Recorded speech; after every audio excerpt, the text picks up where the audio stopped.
Bom, Alemão, para começar, fala só o seu nome completo para mim e se você nasceu em São Bernardo ou então onde você nasceu. Sidney Copini Júnior, nasci em São Bernardo. Maravilha. E conta para a gente começar um pouquinho da sua relação com a cidade, né? Então, você nasceu em São Bernardo, você morava onde, você estudou aonde, parte da infância aí, conta pra gente. Eu nasci em São Bernardo, no Hospital São Bernardo, que na época não existiam tantas opções. Estudei em muitos colégios, mas a minha origem esportiva vem de escola, de professores de educação física. Comecei a jogar basquete, comecei a gostar de basquete por influência de professores de educação física. Você lembra o nome do professor? O Luiz Watanabe, Tereza, esses foram os meus professores que mais me influenciaram a ter basquete no gosto, na minha veia. Legal. Qual que é a primeira lembrança que você tem relacionada ao basquete, assim? Minha primeira lembrança é de colégio, é do professor de educação física, do Luiz, dar uma bola pra gente e algumas orientações de nós jogarmos jogos escolares. Essas são as minhas primeiras lembranças de basquete. Show de bola. E da sua família, você é a única pessoa que joga basquete? Você tem outras pessoas que jogam? Você foi o primeiro? Como que é? Não, eu venho de uma família bem esportiva. Tem na minha família alguns profissionais do esporte, mas todos do vôlei. Eu tenho primo que é assistente de seleção brasileira, que vai para toda a Olimpíada. Meu irmão jogou na Itália. Tenho primos e primas que jogaram e jogam até hoje, mas todos voleibol. A minha família tem 5, 6, 7 ex e profissionais de voleibol. Eu fui o único que fui para o basquete. Legal. E por que o basquete? Pô, não tem explicação. De moleque, eu jogava futebol, gostava de bola. E assistia e jogava basquete na escola, ia de vez em quando no Esporte Clube São Bernardo assistir um jogo ou outro, mas nunca, assim, tinha muito interesse até o dia que eu experimentei. Eu comecei a jogar velho, eu comecei a jogar com 16 anos.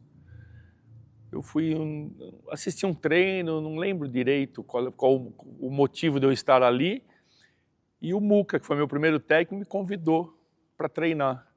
E aí, a partir daí, nunca mais larguei o basquete. Faço o basquete da minha vida desde esse dia. Bacana. Conta pra gente um pouco a sua trajetória do basquete, você começou a jogar ali o Watanabe, Tereza, né? Como foi seu desenvolvimento nessas categorias? Eu comecei a jogar basicamente com o Luiz, no colégio, e era simplesmente jogos escolares. Eu não me interessei muito por clube a princípio, tanto que nessa época eu não lembro, mas eu devia ter 12 anos, não lembro direito, uma faixa etária aí de 10 a 13 anos, que era a fase escolar. Mas me limitava ali o interesse pelo basquete. Aos 16 anos, não sei porquê, eu fui num treino de basquete, o Muca me convidou, e a partir desse dia eu comecei a jogar basquete e não parei mais. Fui jogador e com 22 anos, 23 anos, eu era jogador e já me convidaram para trabalhar com categorias de base. A primeira a me convidar foi a Thelma. Trabalhei 1 ano com a Thelma, 2 anos depois o Luiz me convidou, então eu fazia os dois, simultâneo. Eu era jogador e trabalhava com a molecada. E aí começou e nunca mais parei de trabalhar com basquete. E como foi essa migração? Em que momento você deixou de atuar na quadra e se dedicar 100% a ser técnico? Isso durou alguns anos, uns 10 anos, eu fiz os dois paralelos, eu acho, que era jogar e ser técnico. Aí a idade chega, você não consegue mais jogar. Aconteceram várias vezes de eu receber convites para ir jogar em algum lugar, como eu já estava envolvido em ser técnico, e eu sempre gostei disso, não sei porquê, desde que eu comecei a jogar, a pessoa do técnico sempre me chamou a atenção. Então eu lembro com 16 anos do adversário chegar e eu não olhar só para os moleques, os adversários, eu olhar para a pessoa técnica, para aquela figura. Acho que nasci com isso, não sei. E eu lembro de eu ter essa atração pelaquela profissão. E aí, quando eu comecei a jogar e comecei a trabalhar, coincidentemente, foi uma época que eu estava bem como jogador e eu recebi uns 2, 3 convites de times melhores do que eu jogava, times interessantes para eu ir jogar. Mas eu já trabalhava, eu já tinha um emprego como técnico, eu já gostava do que eu fazia e eu nunca pensei em largar para dedicar mais a minha vida como jogador. Sem querer, eu sempre dediquei mais minha vida como técnico. Então eu recusei alguns convites para ir jogar basquete em outros times, porque eu teria que largar a vida de técnico. E eu não quis fazer isso. Isso é uma coisa involuntária da idade, não sei explicar por que eu optei por isso. Mas como eu tinha as duas opções, ficar aqui jogando e trabalhando, ou ir me dedicar mais para ser jogador e não como técnico, eu optei por ficar aqui e ter as duas opções. E qual que é o sentimento que você tem, assim, o que te motiva a estar o tempo todo nessa posição de técnico? O que você acha que te encanta nisso? Eu acho que isso é meu, não tem explicação. É gosto. E lá, é que nem se eu te der 2 frutas e falar, por que você gosta mais dessa do que daquela? É uma coisa minha. Eu amo estar dentro da quadra, eu adoro dar treino. Não sei te explicar o porquê é isso. Isso é meu. Isso, não sei se eu nasci assim ou se eu adquiri isso, mas é meu. É difícil. Eu já recebi vários convites para fazer outras coisas que seriam até mais interessantes financeiramente ou, sei lá, de vida. E eu sempre gaguejei e optava por continuar o mais próximo do basquete possível. Então, não sei te explicar. Isso vem do sangue, vem do coração, do cérebro. Não sei explicar de onde vem isso. E como você teve que se preparar para desempenhar essa função de técnico? É uma coisa que você acha que você tem que sempre ficar estudando e pesquisando e aprendendo? Ou é uma coisa que você acha que já é nata como esse seu gosto? Os dois. Eu acho que não tem como não estudar. Cada vez você percebe mais essa importância com o passar do tempo, com a idade. Quando você começa a ser mais moleque, é mais, né, intuitivo. Eu estava jogando, então era uma coisa que eu usava o meu jogador para os meus atletas, mas você vai percebendo que isso não é o suficiente. Você tem que estudar. E aí é um estudar o resto da vida. Eu sou um cara que eu devo assistir por semana quase 10 jogos de basquete por semana, no mínimo. Isso é uma maneira de estudar, não é o suficiente, mas é uma maneira. Então todo dia eu assisto basquete. Todos os dias da minha vida eu assisto um jogo de basquete no mínimo. E com o olhar de técnico você está sempre buscando informações, estudando, lendo, buscando informações. Hoje é muito mais fácil, né? Tem diversas maneiras de você ter essas informações. E como que você sente essa diferença? Você falou do tempo, que nesse tempo de ser jogador, para você ser técnico, a gente pegou uma evolução tecnológica muito grande, né? Eu conversei com algumas pessoas e falava assim, que para ver jogo de basquete, né, a não ser ao vivo, tinha que ser VHS, né? Você sentiu essa mudança? Você acha que hoje é mais fácil? Como que era antes? Outro mundo, né? Nós estamos em outro mundo. Nós estamos falando de uma época que não tinha informação nenhuma. A única maneira ou era assistir um jogo ao vivo ou de vez em quando se passasse na TV. Tinha uma situação de VHS, mas era muito raro você ter um vídeo. Você tinha vídeo que vinha de fora. Eu lembro de uma fita, Come Fly With Me, de Michael Jordan, que chegou, todo mundo assistiu. Tinha um outro que chamava Playground. Então são fitas que chegaram nos anos 80, anos 80, 90, mas era coisas externas, não tinha nada nosso. A gente não conseguia ver jogos nossos, entendeu? Então, hoje o mundo é outro, não existe comparação. Hoje tudo é muito fácil em relação a isso, né? Como eu te falei, eu assisto semanalmente pelo menos 10 jogos de basquete No meu computador, na minha televisão, no meu celular, isso a gente tem hoje em dia muito fácil. E como foi a transição? Você trabalhou muito tempo com a base, e aí depois você foi trabalhar com adulto, né? Claro que é uma mudança, eu acho que é até uma evolução, né, natural, se começar na base, depois para o adulto, embora já, por exemplo, o Davi Pelosini falou que tem vezes que um cara que ele é jogador e já passa direto para ser técnico do adulto, porque ele tem uma tarimba, assim, alguma coisa que traz esse respeito. No seu caso, pessoal, você acha que foi importante você passar pela base, profissionalmente falando, para depois chegar para ser técnico do adulto? Eu acho que é fundamental.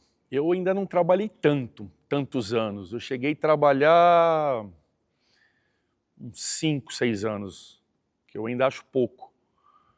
Mas eu acho fundamental, é que nem o atleta. O atleta tem que passar por idades para maturar lá em cima. Eu acho que o técnico também, é muito difícil o técnico começar no adulto. Eu acho que o técnico só vai conseguir começar no adulto se for numa estrutura perfeita, que ele tiver assistentes, preparadores físicos, muita gente auxiliando ele, que sobra menos para ele. Quando eu comecei era eu, só não dirigia a Kombi porque tinha um motorista. Mas eu era sozinho, né? Não tinha preparador físico, não tinha um assistente, não tinha... Então eu acho que é muito difícil você sair do nada para ser técnico de um adulto. Então eu acho que a base te ensina a ser técnico. Então eu acho fundamental você ter essa escola para chegar lá. Então, assim, qual a diferença que você vê de trabalhar com um adulto, assim? Tem muita diferença e ao mesmo tempo é basquete, né? Você tem que entender que você na base, você tem um lado mais educacional. O resultado é o que menos importa. Não adianta nada a molecada ser campeã do 12, do 13, do 14, do 15, se com 17 anos ele não sabe jogar basquete para jogar num adulto, se ele não conseguiu atingir esse nível. O adulto já não, o adulto é resultado. Ninguém está lá para aprender nada. Não que você não tenha que ensinar, não que você não tenha que treinar diariamente os mesmos fundamentos da molecada, mas o objetivo é outro. O ganhar é muito mais importante do que na base. A base, o ganhar é prazeroso. É importante aprender a ganhar, é importante conviver com a vitória? É importante. Mas o mais importante é você aprender o jogo, aprender a jogar, melhorar individualmente, para ver se você vai conseguir ter um nível para chegar no adulto. Eu falo sempre que até os 19 anos é brincadeira. A partir daí virou profissão. Aí é para poucos, como qualquer profissão na vida, né? Então não adianta a gente vir aqui e ficar cobrando. Eu vejo jogos em base que as pessoas fazem opções táticas que é para ganhar jogo. Eu acho errado. Eu acho que nós temos que ter opções para a molecada aprender a jogar. E aí, quanto mais você educar, você vai ter chance de virar profissional, de virar um atleta. Cansei de ver o menino do 13, 14, 15 que mal jogava, que não era nem titular do time, e esse menino virou profissional. Enquanto aquele melhor do time não conseguiu. Ou porque ele era mais alto, ou porque ele era mais forte, ou porque ele tinha alguma coisa diferente na idade, que aquilo estacionou e todo mundo evoluiu e ele não. Então é muito difícil você projetar algumas coisas. O importante é você estar aqui para ensinar a molecada o basquete. Se ele vai chegar lá em cima, o caminho é outro. E o papel do técnico é o mesmo. Você tem que trabalhar basquete de algumas maneiras diferentes. Aqui um pouco mais educativo, aqui um pouco mais ensinar, melhorar o atleta, né? A parte técnica dele. E quando chega no adulto, por mais que você tenha que fazer isso, você tem que pensar em resultado. Senão você, não, teoricamente, não sobrevive, né, mesmo? E qual foi, dentro dessa carreira aí, são mais de 30 anos, né, ao todo que você tem no basquete, nesse tempo todo, qual é a sua maior alegria, assim, relacionada ao basquete? Que momento que você teve a oportunidade de viver, seja enquanto jogador, enquanto técnico, e que hoje você revê, você fala, nossa, ou no momento mesmo que você viveu, você falou, é por isso que eu tô aqui, entendeu? Eu não consigo pensar num momento tenho vários, né? Nem sempre só ser campeão é uma vitória. Eu gosto de dar treino, cara. Eu sou um cara que eu adoro dar treino. Eu adoro pegar 10 pessoas e treinar. Eu gosto do jogo. Eu gosto de assistir um adversário e pensar o que eu posso fazer para ganhar daqueles caras. Isso, para mim, é muito prazeroso. Então, o dia a dia, para mim, é muito prazeroso. Às vezes, mais prazeroso do que até o jogo. Porque o jogo, às vezes, não sai tudo o que você quer. Independente de você ganhar ou perder. Entendeu? Eu, na minha vida, pouquíssimas vezes, ou sei lá se eu já fui técnico do melhor time do campeonato. Mas eu sempre ganhei dos melhores times. Então, isso me dá prazer de pensar o que eu tenho que fazer para ganhar daquele time. Independente se você tem 14 anos ou é um time profissional. Então, o dia a dia me dá muito prazer. Então, é difícil eu falar aquele dia, aquele título, aquela vitória ou aquela derrota, entendeu? O dia a dia me dá muito prazer. É muito bom, né? Muito bom. Muito bom você ter o prazer.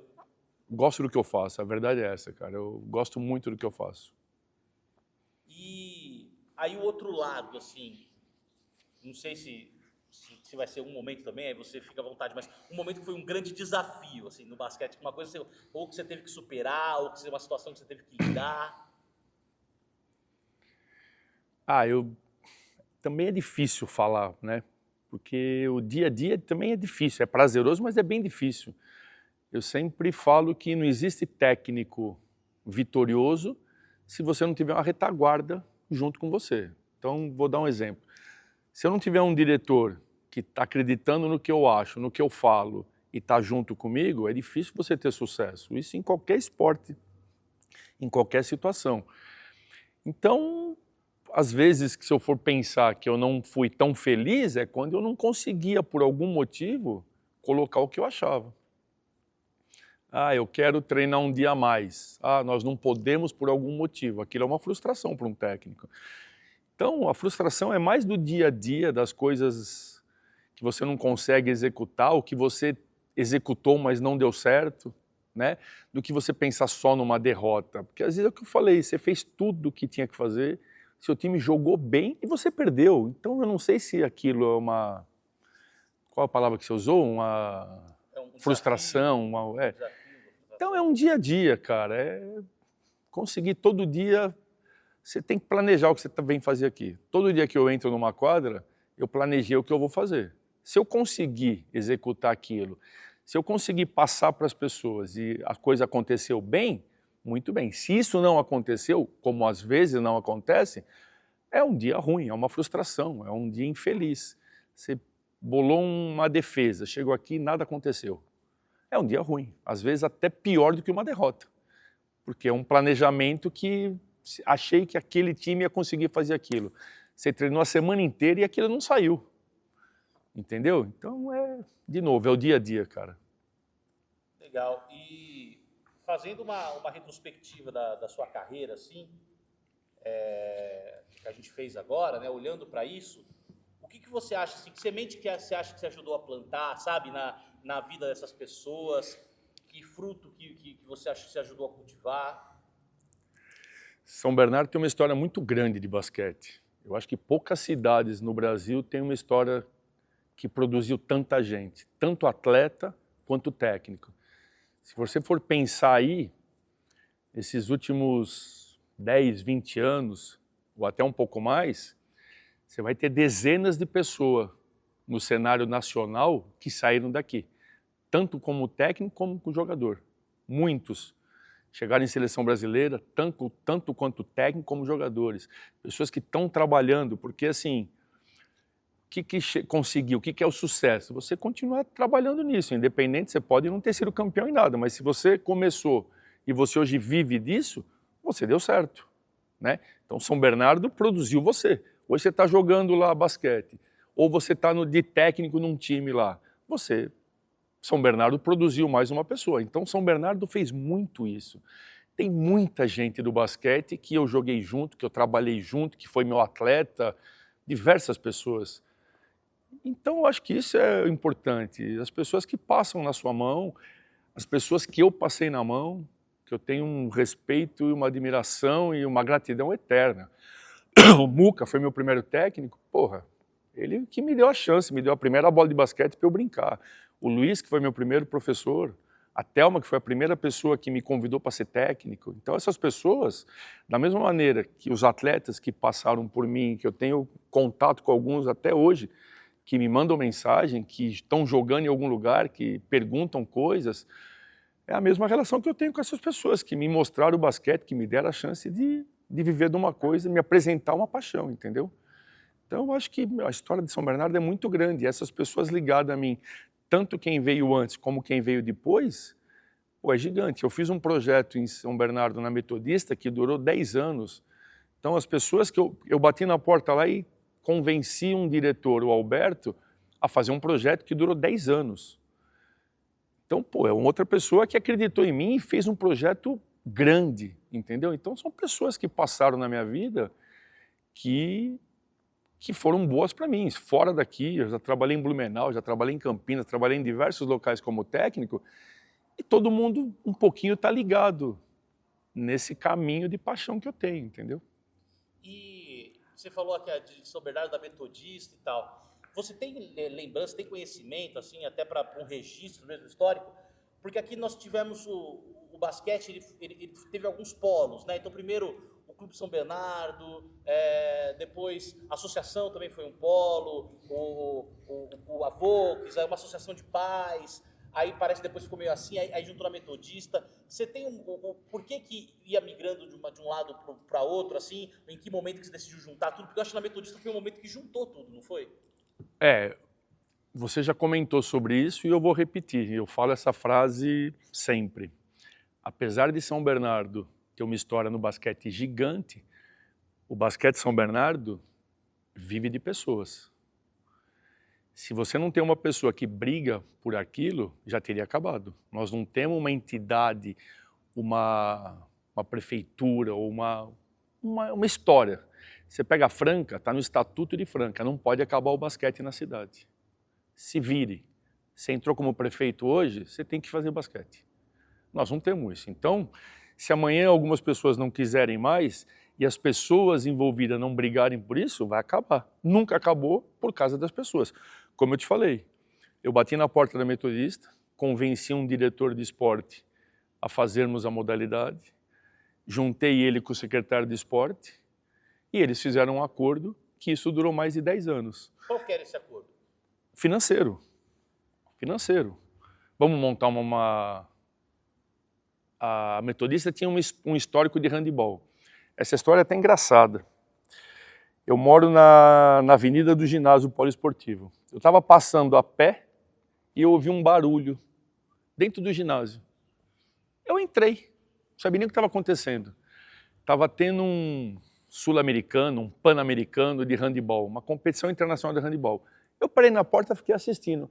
Aí eu olhei do lado, tinha uma pessoa que era o Alberto, que era diretor de esporte da Metodista. Um cara que foi técnico da Metodista e técnico da Seleção Brasileira há muitos anos, tinha se aposentado como técnico, hoje ele era o diretor. Eu encostei nele, eu conhecia ele, tudo bem, boa tarde. Falei, o que é isso aí? Aí ele me explicou a competição que eu não lembro, acho que era um pan-americano de handebol. E eu sentei do lado dele e ele começou a me explicar o que estava acontecendo, quem eram as equipes, papapá. Nessa conversa eu brinquei com ele e falei assim, quando que nós vamos montar basquete na Metodista? Ele falou assim, pô, meu sonho era que a Metodista fosse uma universidade igual uma universidade americana, que tivesse várias modalidades. Eu falei, pô, então nós já temos a chance de ter duas, handebol e basquete. Ele falou assim, passa lá essa semana, vamos bater um papo. E eu não ia perder essa chance, fui lá. São Bernardo estava numa fase sem adulto na cidade, pouca categoria de base, nesse hiato que você falou de um pouco menos, um pouco mais. Eu passei quase um mês indo todos os dias na Metodista, conversando com ele 1, 2 horas, explicando tudo que era o basquete. Desde as competições que existiam, quanto custava uma inscrição de atleta, uma transferência de atleta, uma carteirinha, um salário de atleta. Eu passei um mês dando uma aula sobre basquete para ele. Depois de mais ou menos um mês ele falou, vamos fazer. Ele falou, eu consigo bancar uma parte, vamos tentar conseguir um outro dinheiro. E aí entrou a prefeitura, que ele foi conversar na prefeitura e eles fizeram um acordo e nós começamos um projeto que durou muitos anos, começou só com adulto e depois de alguns anos, eu não vou lembrar quantos, 1, 2, 3, nós trouxemos algumas categorias de base que já existiam em São Bernardo e fizemos outras. E aí ficou um projeto grande de São Bernardo, que durou de 2009, 17, 18, não vou lembrar. Quase 10 anos, um projeto que foi muito legal em São Bernardo. E isso foi uma conversa que eu tive na calçada, que eu achei uma pessoa, bati na porta e consegui convencer ele a montar um projeto. Ou seja, são pessoas. Partiu de mim, partiu dele e a gente conseguiu fazer uma coisa crescer. Se naquele dia essas duas pessoas não tivessem se encontrado, pode ser que durante alguns anos São Bernardo não teria esporte, não teria basquete. Então é isso, infelizmente a gente depende de pessoas, né? Por isso que às vezes é daqui, é de lá. Você falou que eles mudam. Mudam por quê? A Federação Paulista, ela precisa de um clube. Nós não podemos, nós aqui, vamos montar um time de basquete e entrar na federação. Não pode. A federação é uma federação de clubes. Acho que é clube, ADC e mais alguma coisa que você pode entrar na federação. Então, ela precisa de uma entidade. Por isso que, às vezes, as entidades vão mudando, entendeu? A Metodista, na época, não podia. Não era afiliada à federação. Então, teve que fazer um processo de filiação. Por isso que vai mudando de clubes para clubes, porque as pessoas interessadas querem fazer e buscam associações para representar o nome para poder entrar na federação. Pessoas fazendo novamente. Bom, aí para terminar, já perguntei de legado, né? Que eu acho que foi bem legal você contar essa história do projeto. Acho que é um legado que aí pessoalmente você deixou e para o basquete da cidade também, né? E que é uma coisa que a estrutura está montada, ou seja, essa conversa você já teve, né? Ou seja, a receita foi feita, é só alguém reformatar e colocar no forno de novo. É isso aí. E o que você acha que a cidade, né? E aí eu não estou falando, que é o que você comentou aí, não é político, 4 anos, não é isso, não é partido, não tem isso. E nem é por causa de eleição, até porque o filme só vai sair ano que vem. É assim, em termos de política pública, entendeu? A gente contou essa história, tem esses hiatos. O que você acha que a São Bernardo, enquanto cidade, enquanto política pública, poderia fazer para que a gente pudesse, no futuro, ter mais e mais histórias, mais e mais Sidneys, mais e mais Thelmas, mais e mais Watanabes e David Pelosini? De novo, cara, a gente sempre depende da pessoa. Infelizmente, eu não sei se um dia nós vamos ter uma entidade que pensa isso. Hoje entra um prefeito, põe um secretário de esporte que gosta mais ou menos de esporte, isso influencia muito. E eu não digo que ele tem que fazer, ele tem que pôr dinheiro, mas ele tem que ter interesse. Eu sozinho não consigo, eu precisei da Metodista, eu precisei da Secretaria de Esporte, eu precisei de pessoas e futuramente de patrocínios e futuramente de outras coisas para manter aquele projeto, que é caro. Hoje uma equipe de basquete é cara. Hoje vive-se muito bem de basquete. Hoje ser atleta de basquete é uma profissão muito rentável para quem está envolvido num certo nível. Então custa caro. Então a gente precisa de pessoas interessadas, que vão atrás de entidades, que vão atrás de patrocínios, que vão atrás de pessoas, que vão atrás de um conjunto que esteja a fim de fazer esporte, principalmente o nosso, que é o basquete, entendeu? Que é o que a gente briga. Gostaria que São Bernardo tivesse todos os esportes. Eu brigo pelo meu, eu luto pelo meu, eu torço pelo meu. Mas o ideal é que a criança tivesse a oportunidade de fazer qualquer esporte que ela quisesse. E aí a gente depende da pessoa prefeito, da pessoa secretário, da pessoa entidade de uma instituição privada, de um patrocínio, dinheiro. Hoje tudo é caro. Então nós somos de pessoas interessadas em pôr dinheiro no esporte, correr atrás de dinheiro no esporte, para que as coisas aconteçam. E você acha que de repente a parte de educação, você falou que o que te chamou para o basquete foi um professor na escola. Você acha que assim, você acha que isso ainda continua? Você acha que as pessoas que interessam por basquete ainda é pela escola? Você acha que a escola poderia fazer mais? Como que é? Sempre pode fazer mais, né? Como eu te falei, hoje o mundo é outro. Hoje as pessoas têm menos interesse no esporte do que na minha época. Hoje a molecada gosta mais de ficar no celular do que de jogar bola na rua. É um exemplo básico. Eu joguei bola na rua a vida inteira. Queira ou não, é um esporte. Hoje quem que joga bola na rua? Hoje quem que faz um esporte? Então o mundo é outro, então tudo é mais difícil. O interesse é menor. Então, tanto da molecada como da escola. Então, se a gente, de novo, pessoas, se a gente não tiver pessoas naquela escola, naquelas escolas interessadas em fazer isso, cada vez vai diminuir mais. Então, sempre dá para fazer mais. A origem, o comecinho é a escola, não tem outra maneira. A partir daí, é a história de todo mundo. Você sai de uma escola, vai para um clube. Agora, quanto mais escolas estiverem fazendo isso, mais chance de nós termos gente querendo ir para clube, mais chance de nós termos gente brigando para ter clube, mais gente para jogar basquete. Então, são coisas interligadas. Maravilha. E para terminar, assim, você gostaria de deixar alguma mensagem ou falar alguma coisa que você acha importante que eu não perguntei? Esse é o seu momento aí. Não, cara, eu quero agradecer as pessoas que passaram na minha vida basquetebolisticamente falando. O Luiz foi meu primeiro professor, o Muca foi meu primeiro técnico, a Thelma e o Luiz Watanabe foram os primeiros técnicos que me convidaram a ser técnicos. Então, essas pessoas me colocaram nesse meio basquete, entendeu? Essas pessoas, hoje eu estou aqui e gosto do que eu faço porque eles me mostraram esse caminho.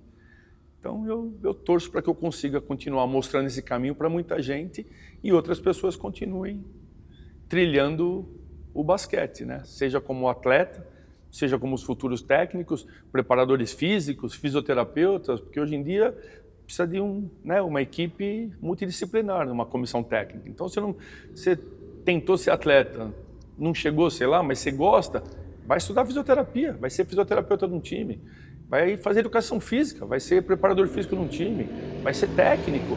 Hoje em dia a tecnologia está muito envolvida no basquete. Hoje em dia a gente edita jogos, a gente faz análise de adversário, faz análise de jogadores. Então eu não consegui ser atleta e eu gosto do computador, pensa nisso. Vai trabalhar numa equipe sendo um analista de desempenho, sendo um scouter, ou seja, tem caminho para todo mundo. E, de novo, a gente tem que fazer com que isso não acabe. O basquete continuando, a gente está criando emprego, está criando profissões, está fazendo a molecada, no mínimo, ter uma vida saudável, ser atleta. Se ele vai ser profissional, tomara. A gente sabe que o funil é grande. Mas se você não conseguiu ser atleta profissional, você tem diversas opções para carreira dentro de uma equipe de basquete. Então, de novo, agradecer as pessoas que passaram, devo ter esquecido de alguém, vários atletas que passaram na minha mão, que me ensinaram. Você comentou do Paulinho, que foi um cara que você viu jogando. Paulinho Cheiro, nós jogamos juvenil junto. Eu sou um ano mais velho que ele e nós jogamos juvenil junto. E era um atleta diferenciado. Eu vi pouquíssimos atletas no nível dele quando ele era juvenil. Então, de novo, muita gente passou por aí no basquete São Bernardo, alguns eu dei treino, alguns me deram treino, alguns eu joguei junto, alguns foram meus atletas e tomara que São Bernardo, tenho certeza que isso vai acontecer, mas que dure muito tempo ainda. Maravilha, muito obrigado. A gente já vai terminar a gravação, aí só vai fazer umas imagens de cobertura. A gente tem uma bola que a gente pede para todo mundo que participou da entrevista assinar para deixar registrado. Aí, se um dia tiver, essa bola vai ficar comigo, mas se um dia, é um compromisso que eu tenho com a cidade, né? Um dia tiver um espaço dedicado à memória do basquete, que é o objetivo desse filme, a gente vai ter essa memória ali física para colocar. Legal, aí, parabéns pela iniciativa e essa também é uma iniciativa que vai ajudar a gente a continuar com essa semente aí. Essa é a intenção, mano. Esse é um cara que nós não comentamos, eu não falei nada desse cara. Esse cara foi meu técnico. Esse cara é sensacional. A gente vamos fazer Você já cortou aí? Não, tá no resto. Devolve aqui porque eu acho que esse cara vale uma esse linha. Cara Volta. Esse cara é sensacional, cara. A gente conversou ontem, você viu, né, que tá aí assinado, a gente conversou com o Danilo, que é neto dele, filho da Cleusa. E Eu trabalhei com a Cleusa também. é verdade, quando a gente começa, aqui é tanta coisa, tanta história, e quando a gente começou a conversar aqui, foi o que o Totó falou, ó, ele foi atleta do Ubaldo, né? Então fala um pouquinho pra gente das suas memórias com o Ubaldo Lago. Seu Baldo, pô, seu Baldo era um cara sensacional, meu. Outro apaixonado pelo basquete. Eu não sei direito a história, mas se não me engano, foi ele que trouxe o basquete para São Bernardo. Se não me engano, ele que apresentou a primeira bola de basquete para São Bernardo, foi ele que trouxe, se não me engano, como equipe feminina. Não tenho certeza, mas eu acho que é isso. E décadas depois, ele já velhinho, um cara sensacional, eu fui atleta do seu Baldo, foi meu técnico no adulto. Pô, seu Baldo é sem palavras, memórias excelentes, memórias felizes de ter trabalhado com ele. Meu. Foi aonde que você... Aqui em São Bernardo. Na época a gente jogava no Meninos Futebol Clube, que é ali na Avenida Caminho do Mar, no Rude. Foi quando São Bernardo tinham 2 times. Quando eu estourei juvenil, eu fui dispensado do time que eu jogava. Qual que era o time? Sport Clube São Bernardo, que era um time mais forte. E tinha o Meninos, que era um time um pouco mais fraco. E aí o seu Baldo foi lá e me convidou para jogar como se fosse um segundo time da cidade. E aí eu fui jogar lá. Eu tinha 19 anos, 19 para 20, quando eu estourei o juvenil. Então era bem cru, eu tinha começado com 16, mas eu sabia jogar basquete, eu era um bom jogador. E aí eu fui ali eu me desenvolvi bastante também com o seu Baldo, joguei adulto alguns anos. Pô, eu tenho memórias boas e felizes junto do seu Baldo. Meu seu Baldo era um cara muito, muito legal. Tinha uma rivalidade entre os clubes, eu não sei se era entre o Meninos e o São Bernardo, ou se era o Meninos e a Volcas, uma rivalidade de Então, mas tinha rivalidade na base um pouco. Não muita coisa, é coisa mais de técnico, ciumento do que alguma outra coisa. No adulto não, o esporte era mais forte que os meninos e todo mundo era amigo, todo mundo jogava pela cidade, entendeu? Mas nada demais, era uma rivalidade mais de pessoas de novo do que de qualquer outra coisa. Mas seu Baldo era sensacional.